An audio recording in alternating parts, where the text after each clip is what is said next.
You're twice as sure with two great names, Frigidaire and General Motors.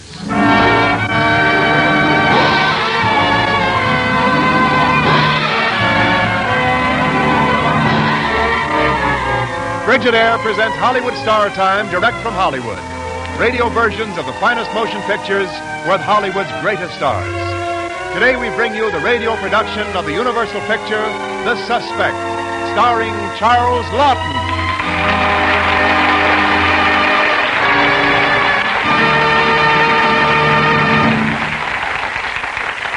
You're twice as sure with two great names, Frigidaire and General Motors. Frigidaire, the greatest name in refrigeration, is made only by General Motors. And it is this association of experience with experience, of skill with skill, that makes Frigidaire America's favorite refrigerator today. The 7 million Frigidaires built and sold are the best proof of Frigidaire's outstanding record of dependability, of lasting satisfaction. For back of every great refrigeration principle pioneered by Frigidaire, back of every exciting new Frigidaire feature, back of every exclusive Frigidaire advantage, is one all-important purpose: to keep food good to eat. Remember this when you choose your new refrigerator. Remember the record of millions of Frigidaires in millions of American kitchens. And remember, you're twice as sure with two great names. For Frigidaire is made only by General Motors.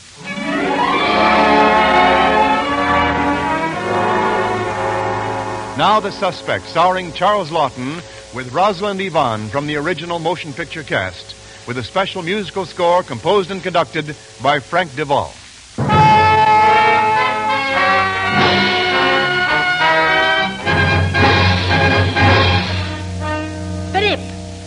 Philip Marshall. It's my wife, Cora. Philip, how long do you think I'm going to stand till you're coming in all hours of the night? The neighbors are beginning to gossip, and I'm not going to be made an object of pity in front of my friends. Do you hear me? Sometimes I wonder what on earth ever possessed me to marry a poor stick of a tobacco clerk like you. Walk through the forest and pick a crooked tree. That's what I did. A crooked, fat, ugly tree. Go on, get out of my sight. Go to your own filthy room. Live there, die there, rot there for all I care. I don't care if I never see your fat, silly face again. That's Cora, my wife. You see, I could have liked my home in Laburnum Terrace in London if she'd not driven my son John away. Of course, I turned to Mary. That's Mary Gray. Mary could work one of those new typewriter contraptions. Well, I know how to use a typewriting machine, Mr. Marshall. Thought perhaps I might find work here with your office. I'm very sorry, young lady. Maybe you'd do better in a draper's establishment. Tried so hard, Mr. Now, Marshall. Miss Gray, please don't do that now. Sorry, sir. I'm all right now. That's better. Just that I've been looking for work for days, and I forgot to take lunch today, and so terribly alone. I can understand that. You see, I know what it means to be lonely. I'll go now, Mr. Marshall. I'll be all right. Miss Gray. Yes? Now, you won't think me forward, I hope, but I'm not really forward. Why shouldn't we pool our loneliness? How do you mean, sir? Well, go somewhere and have a bite to eat and talk or something. Oh, wouldn't you rather go home to someone? No, there is no one. No, there's no one. Well, There's a little place in Soho that serves excellent Chinese food. I think you might enjoy it. I know I shall. And it would be a great kindness to me. and to me. Thank you. I'd be happy to join you.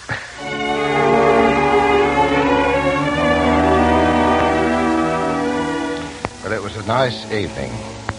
And then there were other evenings, dinners and concerts and picture galleries and the park. Nice, plain sort of entertainment.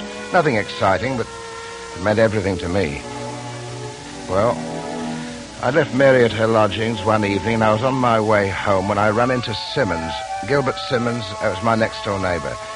He was a black sheep of a county family. This night, the black sheep needed a little shepherding. And because of my admiration for his quiet, enduring wife, Edith, I was glad to see him safely home. Stinking shopkeeper back there, counting every drop of his filthy liquor. Yes, Simmons. You see, have you got your latchkey? This is your door, you know. Shopkeepers, horse leeches, sucking the blood out of their betters. You're a decent chap, Marshal, for a shopkeeper. That's very good of you. Have you got your key? No. Never mind, I'll ring. How about lending me half a sovereign, Marshal? No. Until tomorrow. No. Oh, it's you, Gilbert. Well, who'd you think it might be, wife of my bosom? Good night there, shopkeeper. Good night. Good night, Simmons. Come on in and close the door, Edith, you hear? Thank you for bringing him home, Mr. Marshall. I'm glad to be of service. What's the latest news of your son, John? Oh, he's doing very well since he left home, thank you. Edith! Lost the woman, Edith! Good night, Mr. Marshall. Do tell Mrs. Marshall I asked about her. Good night. Good night, Mrs. Simmons.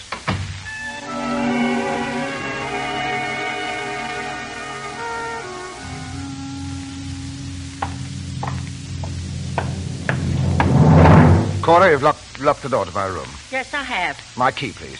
When I've had my say. A pretty state of affairs when a decent married woman has to lock her husband out of his room to get him to come into her room and speak a civil word to her. Cora, we've been through all of this before. Why can't we come to an understanding? An understanding. We don't get along. Everything we do, everything we say to each other is irritating. And when people don't like each other, everything they do is hateful. Oh, so that's it. You hate me. You've always hated me. I didn't say that, Cora. All I say is that we've both got some good years ahead of us. Why can't we live them happily? Apart from each other. Apart? Let me go, Cora. What are you talking about? Just that, let me go. Divorce? Do you mean divorce? Well, if you don't divorce me, I shall leave you. Oh, you will you? Just you try it. Just you try to leave me. I'll go down to your precious shop. I'll go to old Fraser himself. Wouldn't I like to see old Fraser's face when I tell him that he's very proper manager? He's very respectable. No use, Cora. Don't you dare walk out while I'm talking. Don't you dare. Good night, Cora. It's no use. Philip. It's no use. It isn't any earthly use.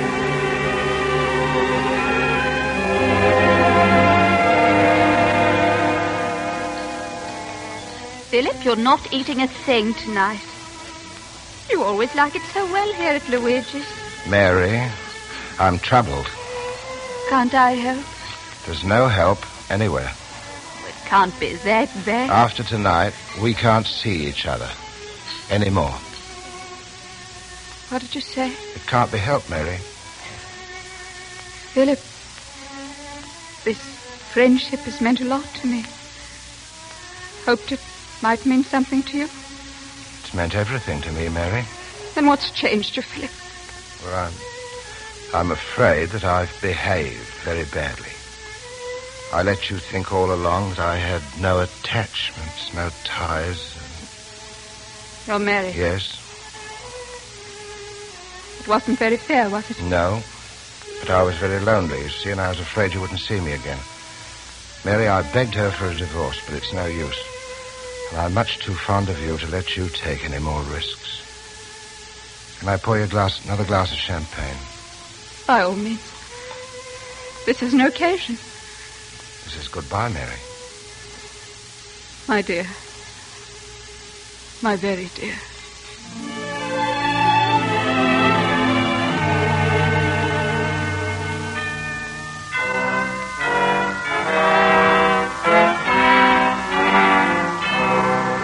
Well, a fair treat, Philip.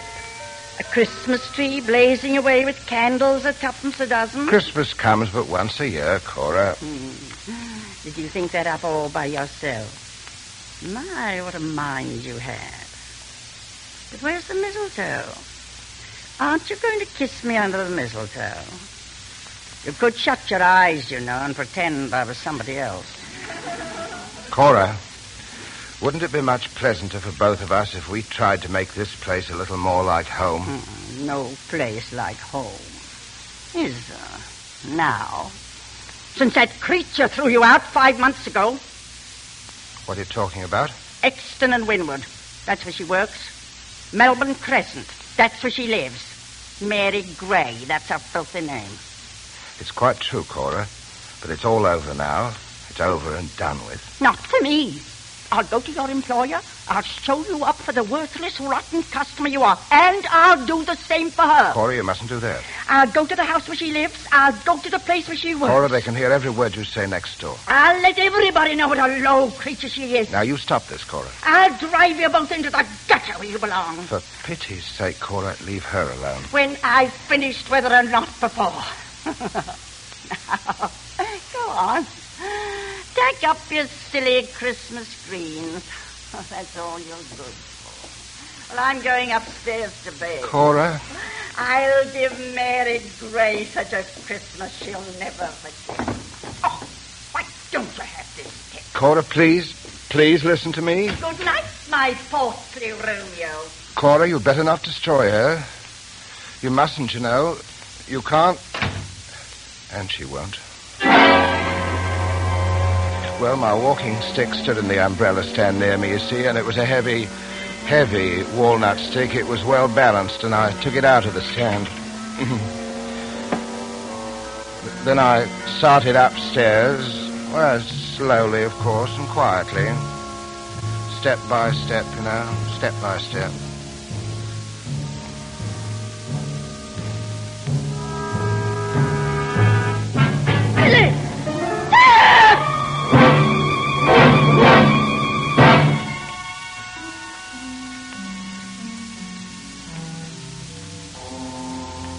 It's very good of you, Mrs. Simmons, coming over from time to time like this. It's a great comfort to me. You've been more than kind to Gilbert and me. You don't look too fit. Tell me, have you slept at all since the funeral? Not too well. I thought so. I do wish you'd take Bayard's anodyne. Oh, I shouldn't want to get into the habit. 5 drops in a glass of water won't hurt you. It's dangerous if you take more than that, of course. Bayard's anodyne? You can get it at the chemist. Thank you, I will. Bayard's anodyne. I'll remember that, Mrs. Simmons. Thank you.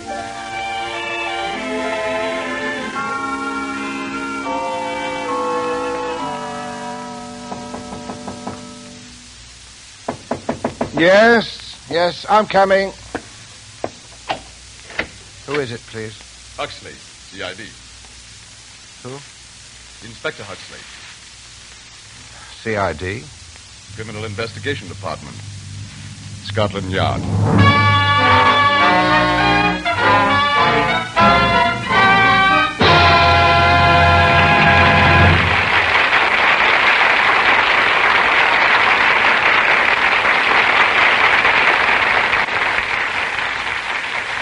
In just a few moments, Frigidaire will present the second act of The Suspect, starring Charles Lawton. Frigidaire is the name that's known best around the world for keeping foods good to eat. And behind that name is more than a quarter of a century of experience in making cold. The dependable record of over 7 million Frigidaire refrigerators built and sold. You have only to consider Frigidaire's famous meter miser to realize what all this skill and experience can mean. The meter miser is the cold-making mechanism that's the heart of your modern Frigidaire. Think of the jobs it has to do. It has to make cold fast, even in the hottest weather. It has to be on the job quietly, hour after hour, year after year. It has to make oceans of cold on a mere trickle of current. And it has to be dependable. All this the Frigidaire engineers knew when they designed the meter miser. And they designed it well. For today, the meter miser is known as the simplest refrigerating mechanism ever built. So economical that it operates on less current than an ordinary light bulb. So powerful that it can make all the cold you'll ever need and still have power to spare. And so dependable that it's sealed in oil for life. Sealed against dirt and dust and moisture. You're twice as sure with 2 great names. For Frigidaire is made only by General Motors. Then why didn't you also have that loose step fixed? Why? Well, now look here, Inspector, don't you believe me? Unfortunately, Mr. Marshal, each Scotland Yard must examine every possibility. I see. Let's say, just for argument, that on Christmas Eve, a murderer was in this house thinking, I must do away with Cora Marshall. Why? I don't know why. Yet. All right, then. This theoretical murderer decides to make the killing look like an accident. The woman had gone upstairs. Good. He takes one of these walking sticks out of the umbrella stand. This one will do nicely. Then softly he tiptoes up the stairs. You follow me, Mr. Marshall? Oh, I follow you. It's very interesting. Go on. Yes. He mustn't make a sound. He reaches the broken step here, loosens the carpet like this to make it look as though the stair had given way. Then he slips into this corner on the landing and calls softly, Cora. And he waits, his eyes on her door. He waits a lifetime. Then he calls again, Cora. Then the door opens. He stands there hiding, waiting for her to pass. He holds his breath, his hands tighten on the stick. She goes down one step, two, the third, the fourth and broken step. It's now or never. He springs from his hiding place. Now! Again! She crumples and rolls down the stairs. After her. He raises his stick again. He must be sure. Once more, the stop! Eh? I just said stop. And this is outrageous. How dare you say I killed my wife? How dare you? I say you killed her. But it is an interesting theory, don't you think? No. Now, if we could only find something, some little something for a motive. You understand what I mean, Mr. I Marshall? certainly do. Yes. Well, good night, Mr. Marshall. Good night. Good night, Inspector.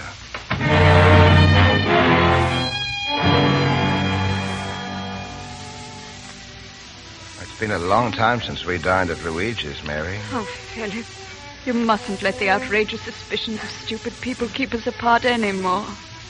No, Mary. Not anymore. Let's drink a toast. To our future. To us, Philip. Mr. and Mrs. Philip Marshall. And soon, my dear. Soon, eh? Soon.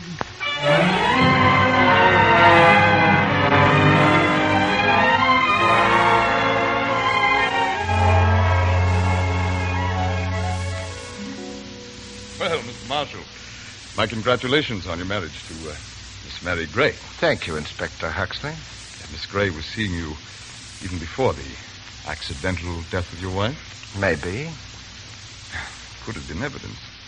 Possible motive for murder. I suppose you didn't know that by marrying the girl, you could legally prevent her testifying against you? I hadn't really thought of that, Inspector. Sure you didn't. Well, let me wish you a most successful marriage and a long one. Thank you, Huxley. Not at all. Goodbye, Mr. Marshall. For now.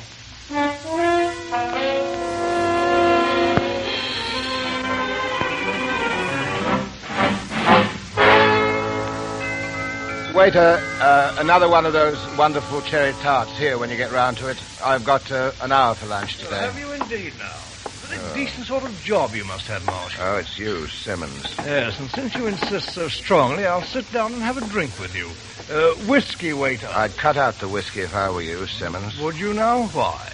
I saw your wife this morning. She was working in the garden when I left my house, and her forehead was bruised again. Wives do get tiresome at times, You've got you know. to stop knocking her about, Simmons. You must get hold of yourself. You're young. You've got a charming wife. And no money. Could you lend me a fiver, Marshall? Not a brass farthing, at least not until you buck up and go to work. And this will pay for your drink. Good day, Simmons. Good day, shopkeeper. Waiter, make that a double whiskey. Excuse me. But you're Mr. Simmons, I believe. Oh, what if I am? Nice day, isn't it? Filthy. Who are you? My name is Huxley. Oh, yes, you're the police chap who was asking all those questions after Mrs. Marshall died a few months ago. Tell me, who are you stalking now? Oh, the same one as before. your good neighbor, Philip Marshall. I beg your pardon? Mr. Simmons, did it ever occur to you that Mrs. Marshall's death might not have been entirely an accident? Sit down, Inspector, and say that again. You interest me. You don't know how much you interest me.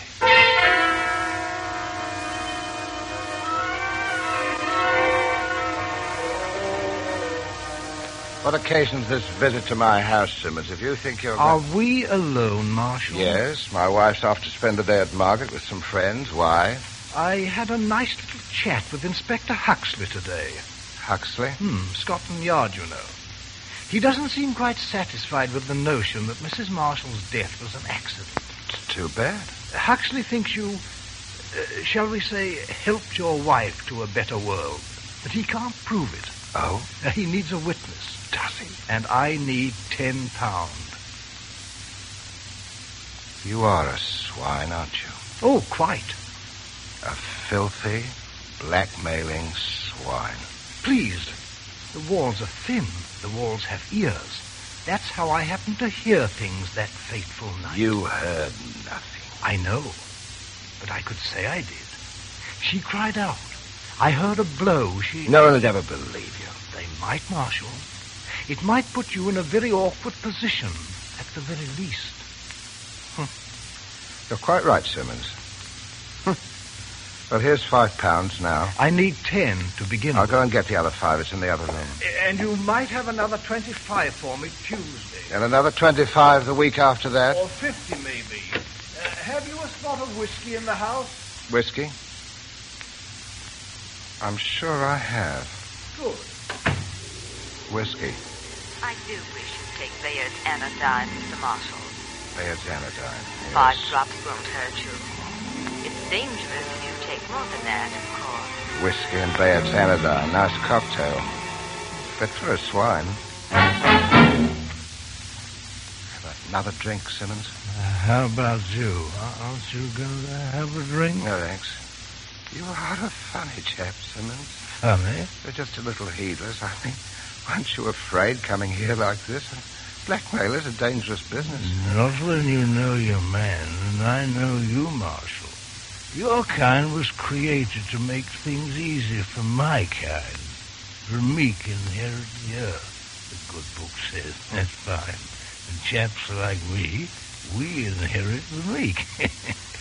Not bad, what? No, Simmons, not bad at all. No, not bad at all.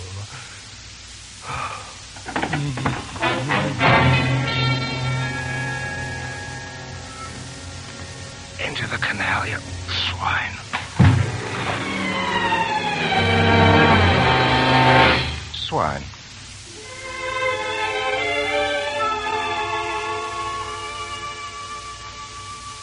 Philip, dear, how long has that Mr. Simmons next door been missing now? I don't know, Mary. A week, perhaps. I don't like it.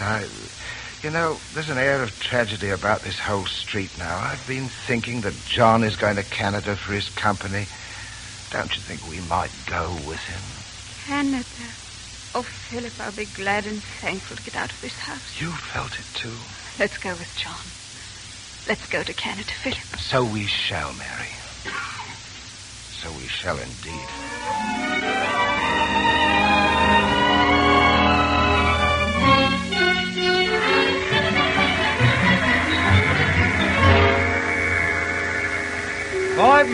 Five minutes to sailing. All visitors ashore, please. 5 minutes. Bartender, whiskey and soda, please. Marshal. Well, hello. Inspector Huxley, you turn up everywhere, don't you? Heard you were sailing for Canada. Is that why you're here? Oh, no. Seeing an old friend off, name of Pennyfeather. Oh, yes. No, it's your neighbor Simmons has me worried now. Oh, he'll turn up. He always does. Simmons has turned up. You don't say. Fished him out of the canal behind the terrace. Oh, how ghastly. Must have fallen in when he was tight, I should think. No. Thrown in when he was dead. No. Poison, pint or so of whiskey. How shocking. You don't know who did it? We know. Who? His wife. No. Oh, no. Definitely. It's a clear case. He was a rotter. Used to beat her about frightfully. She admits it. Well, that's not possible. Oh, yes. The stuff in his stomach is identical with the patent sleeping drug she keeps on hand. You can't hang her. No jury would convict that woman. And I say the jury won't even leave the box. But she's innocent. I know it. Well, don't let it upset you, Marshal. After all, murder's been committed. Well, there's my man now. Pennyfeather. Goodbye, Marshal. Bon voyage and all that. Very best of luck in Canada. Thank you. Thank you. Pennyfeather, hold on there, will you? Pennyfeather! Whiskey and sodas for you, sir. No, thank you. No. But you ordered it, sir. I say there. Never mind. Somebody will want it.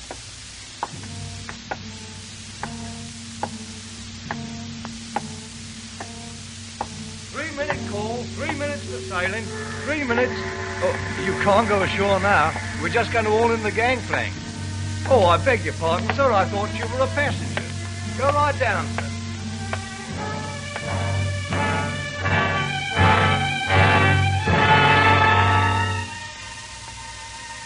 There he comes now, Sergeant. Down the gangplank. Just as I'd hoped.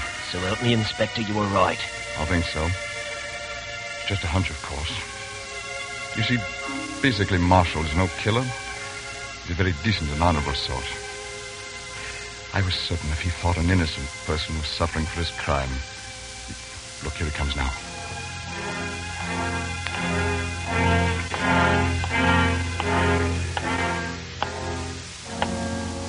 Inspector Huxley. Yes, Marshal? Shall we take a cab? Where to? Scotland Yard.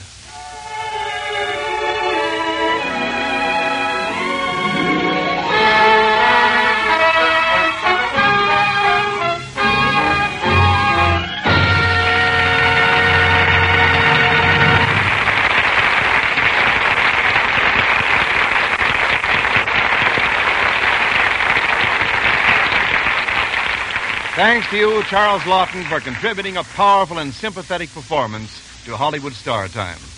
And thanks also to Rosalind Ivan, who played the part of Cora. We'll hear from Mr. Lawton again shortly. This radio production came to you direct from Hollywood and was written by Milton Geiger with a musical score composed and conducted by Frank Duvall. The entire production was under the direction of Jack Johnstone.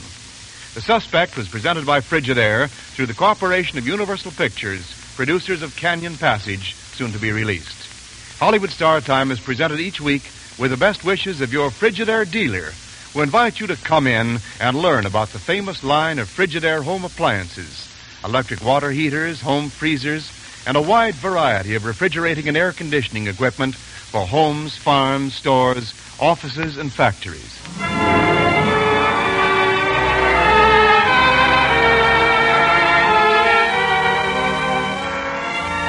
And here again is Charles Lawton. Mr. Lawton, I understand you're soon leaving Hollywood for Broadway. Yes, Wendell. I leave for New York in August to begin rehearsals on a new play. It's about the great astronomer, Galileo. Oh, that's wonderful. Who wrote it? A pal of mine, Bertolt Brecht. And a date that I'm very much looking forward to will be right here on Hollywood Star Time next Saturday, when Eddie Bracken and Diana Lynn will star in Christmas in July. Sounds like a good time for everyone. Well, thank you, Charles Lawton, and good luck in your new play. Thank you. This is Wendell Niles speaking for Frigidaire, made only by General Motors.